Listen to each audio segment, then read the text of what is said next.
Aqui no nosso estúdio, eu recebo a psicóloga Gisélia Freitas. Obrigada, Gi, pela sua participação com a gente. E eu também recebo aqui a Simone Aguiar. Ela vai contar pra gente, ela vai voltar um pouquinho no tempo, né, Simone? Obrigada pela sua participação.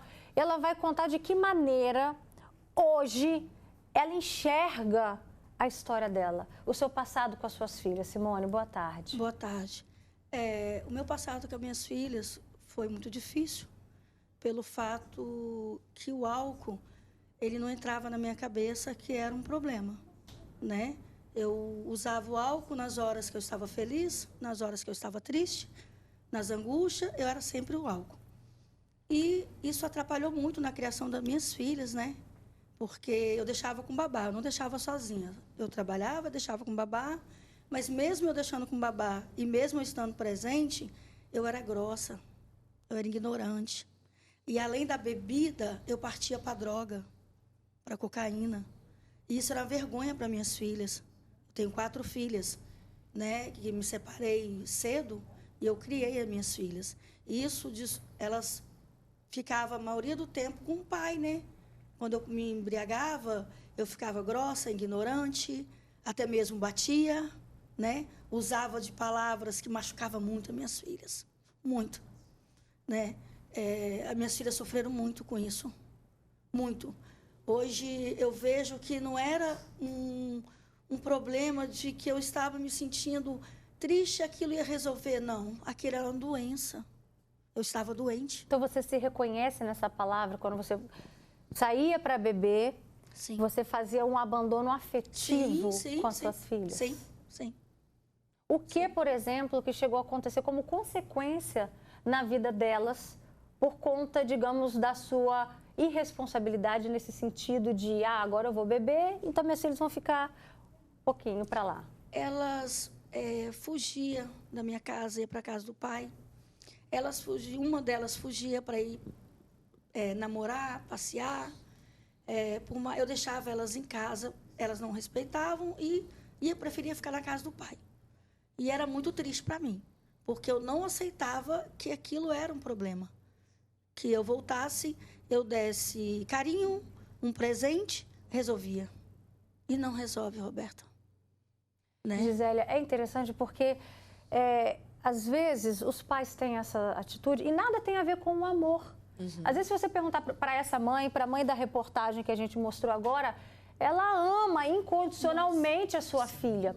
Mas o vício fala mais alto nessas horas?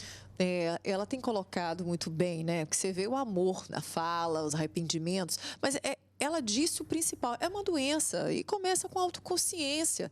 Enquanto a pessoa, ela não consegue separar isso, entender, estou doente e as consequências disso, não existe melhora. A problemática é que esses filhos, principalmente em idade de transição, sentem afetivamente rejeitados, abandonados, e isso impacta, sim, no comportamento, nas questões psicológicas, na segurança psicológica das crianças. Essa é a consequência principal. E eu falo que esses pais também que tomam essa consciência, independente se tardiamente ou não, assim como os filhos, que a gente está sempre trazendo essa temática aqui, que é muito importante debater, os pais precisam também ter uma continuidade, ser acolhidos, né? Vou recomeçar, vou começar de novo. E nunca é tarde para mostrar amor, para recomeçar a vida, né? 4 filhas lindas, imagino, né? Então, dentro desse contexto, sim, é muito difícil para essas crianças, a gente sempre pensa nos filhos da questão por conta das consequências do abandono afetivo, mas é importante acolher esses pais. Então, pelas palavras dela, até sentir uma vontade de falar isso, precisa ser acolhido, precisa também ser amado, precisa se perdoar, né? Para que continue, a partir daí, a fazer um bom trabalho com esses filhos. Por quê? A partir do momento que a doença sempre tem recaídas, e então a gente tem que trabalhar essas questões. E vamos ouvir agora o relato de um filho. Como é que foi para crescer, ser criado com os pais que tinham esse vício? A gente vai conversar agora com o Silvaldo. Gente, é Simvaldo, perdão. Ele tem um relato muito forte sobre as memórias que ele tem dos pais bebendo. Ele resumiu para mim no telefone, gente, ele perdeu a infância dele. Explica melhor para a gente, meu amigo. Boa tarde. Boa tarde, tudo bem? Tudo jóia. Resumidamente, o que aconteceu na sua infância que te afetou tanto assim, a ponto de você resumir para mim: Roberta, eu perdi a minha infância cuidando dos meus pais? Eu vou comentar porque foi tudo que eu quero colocar muito que chamou a minha atenção, que ficou marcado na minha história. Logo após o meu por causa do meu alcoolismo, que veio a falecer, como eu falei, como eu não estava ao vivo com você, que meu pai tinha sido morto por causa do alcoolismo também, a minha mãe entrou em profunda depressão e eu, com 10 anos de idade, com 2 irmãos mais novos do que eu, nós tivemos que cuidar da nossa mãe porque ela necessitava de cuidado naquela hora. Então, eu, com 10 anos, cuidava da minha mãe, cuidava dos meus 2 irmãos mais novos. O que ficou muito marcante foi um dia que minha mãe saiu de casa e eu preocupado com ela. E comecei a procurar ela na cidade, procurava um lugar, procurava um outro, não achei. Fui achar ela 2 dias depois, internado em um hospital, fora da cidade. E quando eu conversava muito com ela sobre esse assunto, ela me prometia sempre que ia deixar de beber. Só que o alcoolismo, a bebida levou à morte. E 8 anos depois eu perdi minha mãe. Então, eu tive que perdi a minha infância, perdi na juventude, que eu tive que cuidar da minha mãe e cuidar dos meus 2 irmãos.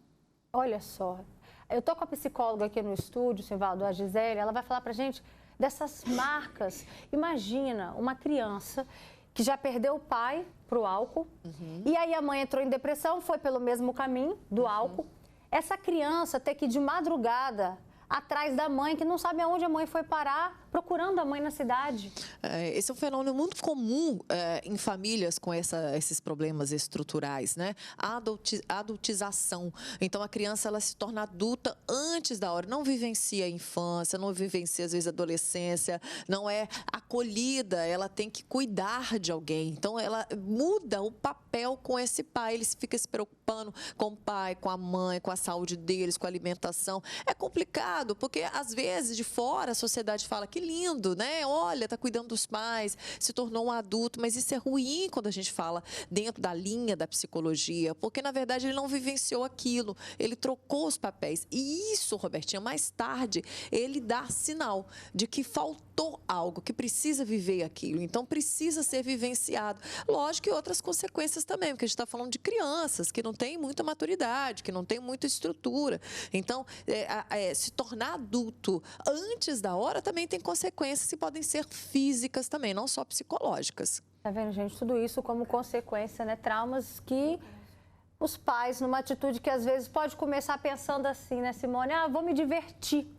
Mas essa diversão acaba cada vez mais ganhando uma outra proporção e você vai deixando seus filhos de lado. Manda pra gente seu comentário, qual é a memória que você tem da bebida alcoólica na sua casa, na sua família? De que maneira os seus pais se comportavam ou você se comporta com os seus filhos quando você está bebendo? Tem aqui um relato da Denise, é um caso difícil, esse abandono de incapaz. Eu criei meus filhos e nunca saí para deixá-los sozinhos, porque nunca confiei em quem iria cuidar. Só me sentia segura comigo, só sentia segura comigo, né? Hoje estão todos casados. Mas Denise, manda pra gente. E quando tem a bebida alcoólica, como é que é? Você consegue ser a mãe de sempre, dar aquela atenção para os seus filhos? Tem outro relato também, o Júnior de Jardim América. Eu venho de uma família de alcoólatras, pai e irmão. Eu fui criado no meio disso, acabei virando também. Quando eu acordei, descobri que era uma doença. Eu me tratei e consegui recuperar meus filhos, graças a Deus. Olha que relato interessante, Simone. É muito Fala grave, bem né? pertinho. É muito grave. Devido à bebida, eu tive uma coisa que mexeu muito com o meu psicológico.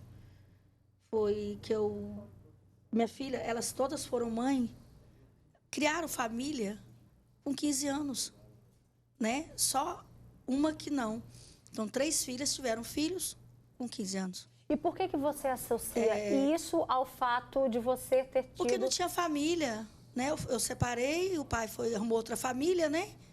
E me largou grávida da minha última filha, que ele arrumou outra esposa. E aí eu fui mãe e pai, eu achava na minha cabeça que eu tinha, doutora, que ser homem de um lado e mulher do outro. Então, eu era machista o suficiente de falar, não, vou beber, o final de semana é meu, vou beber. eu estou pagando babá, estou deixando elas com estrutura, então eu tenho meu tempo. Eu tinha isso na cabeça, né? Inclusive, eu estou frisando nela porque... Ai, Jesus. Eu fiquei 10 anos sem falar com a minha filha. Por conta da bebida? Por conta da bebida. A gente estava num show, do show, não vou entrar em detalhe, mas acabou que eu coloquei fogo numa casa mobiliada que eu mesma dei para ela. Eu dei todos os meus móveis da minha casa para essa filha. O grau do amor, né? O tamanho do amor. Eu dormi no chão e dei tudo para ela e eu também tirei tudo dela. Eu larguei ela no chão. Eu larguei ela sem nada com meu neto no colo.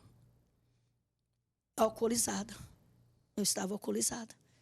Então, assim, nada justifica uma discussão. Ah, porque ela brigou comigo, porque houve xingamento.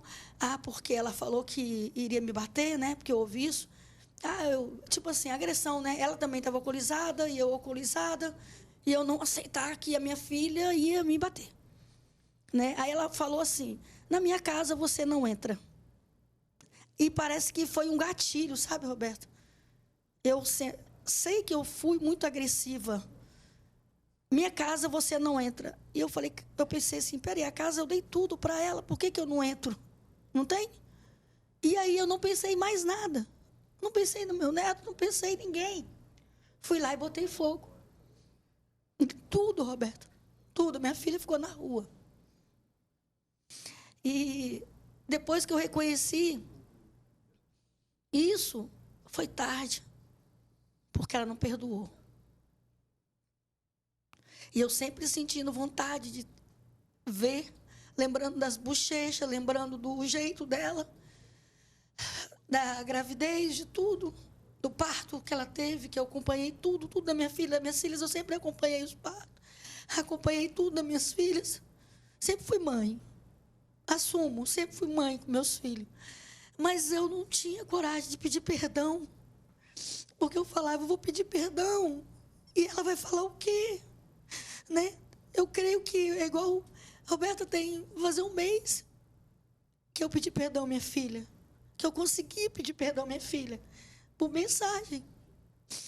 E, gente, é tão gratificante, porque ela falou, te perdoo, mas deixou uma frase, não me machuca mais. Não faça comigo e com meus filhos o que a senhora fez. Então, isso é muito dolorido, sabe? A pessoa tem que reconhecer que o alcoolismo é doença igual a droga, entendeu? E no momento que você reconhece, você peça a Deus, porque o que me convive comigo 24 horas é a fé, Roberta. Eu tenho muita fé em Deus, sabe? Eu consigo passar, porque eu joelho às madrugadas, eu oro pelos meus filhos, sabe? O Senhor conhece meu coração, mas Ele tem que conhecer minha atitude, a minha mudança. Elas têm que ver minha mudança. Hoje, eu convivo com minhas 3 filhas, não convivo com a 4ª, porque a gente não se viu ainda, mas a gente vai se ver, entendeu? Que eu fui até ela para ver, só que eu estava gripada. E ela está de neném, né? Aí eu não pude, mas ela quer me ver, eu tenho certeza. E depois que esse eu quero abraço... te receber aqui para você me contar como é que foi esse abraço. Amém, amém. Porque amém. você já comoveu todo mundo que está acompanhando agora o Fala Espírito Santo, querendo amém. saber, querendo acompanhar amém. esse abraço. Amém. Agora, muito forte a frase que a filha dela deixou, mas não Falou. machuque mais. Foi. Isso. Acaba que a pessoa, a criança, o adolescente, a adulta, vai guardando esse medo, Gisélia? Guarda, tem várias consequências, né? Dentro dessa dinâmica, dessa desestrutura familiar, nesse sistema familiar, fica estigmas, fica feridas, que muitas vezes é recalcada, muitas vezes arquivada, muitas vezes vai para processos inconscientes, elas saem repetindo depois na vida adulta comportamentos inconscientes que não sabe de onde vem, e elas precisam trabalhar, precisam sentir, precisa reconhecer, assim como a mãe também, erros, o que foi feito, o que foi reflexo dessa estrutura, o que é certo, o que é errado, e também viver o perdão, porque a vivência do perdão ela é libertador para ambos os lados, para a gente sair também desse lado escuro. Tem muita gente participando aqui. Olha o relato que chegou. Roberta, boa tarde. Meu pai bebia muito e quando eu tinha 10 anos, eu lembro que a gente morava numa casa de tábua. Ele tentou colocar fogo na nossa casa com todo mundo dentro. Ele só não fez isso porque escondemos o fósforo. Ele estava bêbado e bebia todos os dias. Hoje eu tenho 42 anos e parece que foi ontem. Graças a Deus eu tenho uma família linda e que ninguém bebe aqui. Deixa eu voltar a falar com o Silvado para ele falar para a gente assim, quando a sua mãe saía para beber e você ouvia anteriormente dela falando que ela ia parar, qual era o seu sentimento, Simvaldo? Eu cheguei no ponto de não acreditar mais, devido a tudo que a gente vivia. Porque era promessa que prometia, ficava 2, 3 dias e voltava a beber novamente. E eu falava com ela assim, mãe, a bebida já nos tirou tanta coisa, nos tirou a liberdade de ser criado com os nossos irmãos. Por exemplo, meu pai bebia tanto que meus irmãos mais velhos foram todos embora cedo de casa, porque não conseguiu viver com essa situação, entendeu? Aí eu falava, já tira tanta alegria da gente, para de beber. E o médico falou, mas a senhora não para de beber, a senhora vai morrer. De fato, como eu te falei na ligação, em uma sexta-feira ela caiu, né? E veio, levando-se para o hospital. E na segunda-feira, devido a essa queda, ela veio falecer por causa de uma parada cardíaca respiratória e veio a falecer por causa da bebida. Então, assim, hoje a gente tem uma vida, mas meus irmãos são 8 irmãos, graças a Deus, hoje nenhum bebe. E hoje estamos mais juntos, mas a gente sabe o que a bebida nos tirou. Tirou um pai, tirou 2 tias, tirou uma mãe, destruiu uma família. Não só a mim, mas como também os meus irmãos, tirou a infância deles, entendeu? E então eu não acreditava que ela mudava. De fato, que foi até o dia da morte, bebê. Muito forte também esse relato, né, gente, do Simvaldo. E isso faz a gente pensar, repensar, né? Se por um acaso você tem... Porque a gente mora num país onde a bebida ela é associada à diversão, sim, a lazer, né? Mas... quem está fazendo isso no mesmo ambiente de uma criança, de maneira irresponsável, Gisélia, qual o recado que você deixa? Pois é, isso é muito complicado, né? Está tão fácil o acesso, é normal, é normatizado, é socialmente inserido. Só que a gente não sabe até onde eu posso. O álcool tem reações diferentes em pessoas diferentes. A predisposição de uma não é a predisposição de outra. Então, a gente tem que ter essa consciência. É péssimo o exemplo dentro de casa, com os filhos, replica. É um mal que a gente não consegue sanar, porque, na verdade, não tem uma consciência de limites. Então, o recado que eu dou, a pessoa não sabe até onde pode ir, é melhor nem começar. E se tem casos na família, ela tem predisposição. Então, também, melhor não ter, porque isso pode, depois, não tem volta. E a volta tem as consequências.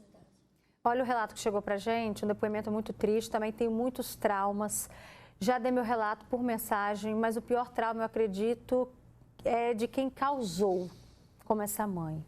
E, lógico, meus pais que não estão mais vivos. Os 2 morreram devido ao álcool. Eles partiram e eu fico triste por eles não ter tido a oportunidade de dar amor e carinho a mim. Muito forte, né? Esse relato dessa telespectadora que mandou pra gente. Nossa, demais, né?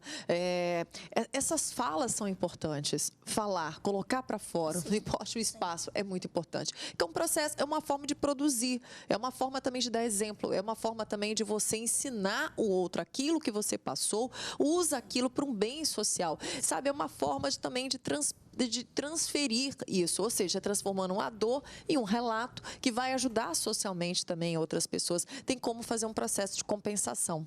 A Sônia fala, eu bebi durante 12 anos, quem mais sofreu foram os meus filhos. Hoje tem 20 anos que eu não bebo mais. Olha que importante reconhecer como que você agia com os seus filhos, quais foram as marcas que você acabou deixando na vida deles. Eu achei muito interessante o que a Simone disse, que é um pensamento muito comum.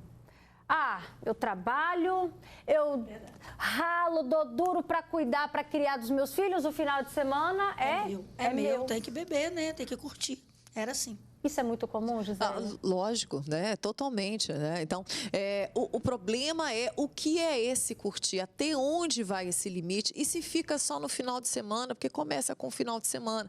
Tem pessoas que se alteram, porque o nível inconsciente aflora, ela sai do processo de consciência e aquilo serve como alívio. Então, quanto mais ela vai aliviando, vai passando o efeito do álcool, ela vai entrando também no processo depressivo, porque o pior é o pós-álcool. E aí a pessoa faz o quê? Continua a beber, para que a dopamina, a endorfina, a serotonina, para que todo aquele alívio, a droga é muito usado também, começa com álcool, depois vai para a maconha, depois a cocaína, depois vai injetando. Por quê? Porque aquilo já não tem mais efeito no cérebro, Roberta. Então eu preciso de coisas mais fortes. Se você não corta aqui, a dependência aqui vai ser muito pior. E as consequências também.